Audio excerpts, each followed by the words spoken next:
करत होते असं त्याला म्हणायचं होतं. महाविकास आघाडीमध्ये सर मुश्रीफ सर तुम्ही कामगार मंत्री होता, तुम्ही स्वतः सत्तेत होता, त्यावेळेस महाविकास आघाडी म्हणून 3 पक्ष एकत्रित काम करायचं. उद्धव ठाकरे हे स्वतः मुख्यमंत्री होते.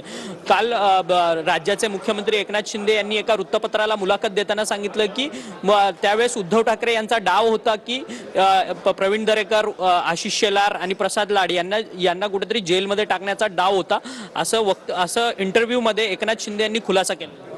आता हे बघा, हे सगळी माहिती गृहमंत्र्याला असणार, गृह खात्याला असणार. ह्याची माहिती काय आमच्यासारख्या मंत्र्याला असू शकत नाही.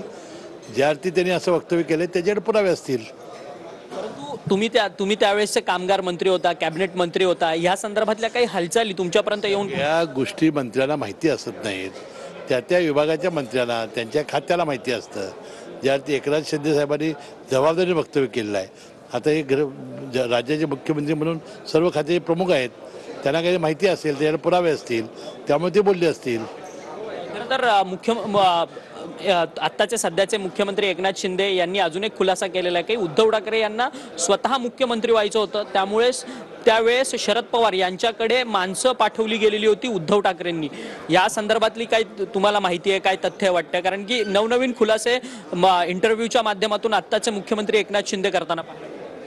आता एकनाथ शिंदे साहेब हे उद्धव ठाकरेंच्या बरोबर शिवसेनेत होते.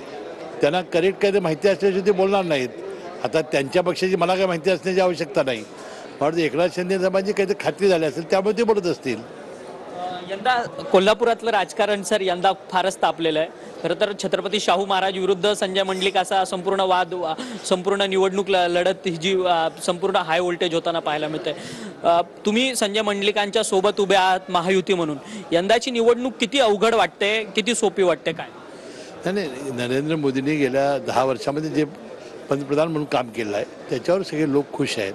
आणि मला वाटतं ह्या फक्त मुद्द्यावर संजय मंडलिक प्रचंड मताने निवडून येतील. परंतु छत्रपती शाहू महाराज यांचा प्रचार प्रसार जो आहे तो अत्यंत मोठ्या प्रमाणात होतोय.